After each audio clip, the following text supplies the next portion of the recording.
ইসরায়েলের সাথে চলমান উত্তেজনায় লেবাননের পাশে দাঁড়ানোর বার্তা দিলেন তুর্কি প্রেসিডেন্ট রিসেপ তাইপ এরদোয়ান।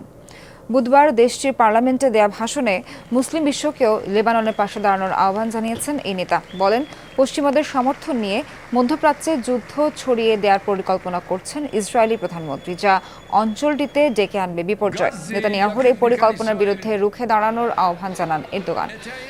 গাজায় ইসরায়েলি আগ্রাসনের বিরুদ্ধে সবচেয়ে সরব যে কয়েকজন মুসলিম নেতা, তার মধ্যে অন্যতম তুর্কি প্রেসিডেন্ট। এরই মধ্যে ইসরায়েলের সাথে বাণিজ্যিক সম্পর্ক স্থগিত করেছে আঙ্কারা।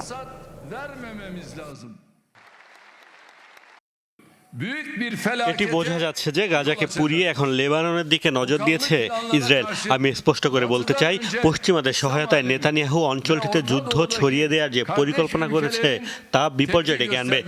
মুসলিম বিশ্ব এবং মধ্যপ্রাচ্যের ভ্রাতৃপ্রতিম দেশগুলোকে এই রক্তাক্ত পরিকল্পনার বিরুদ্ধে অবস্থান নিতে হবে।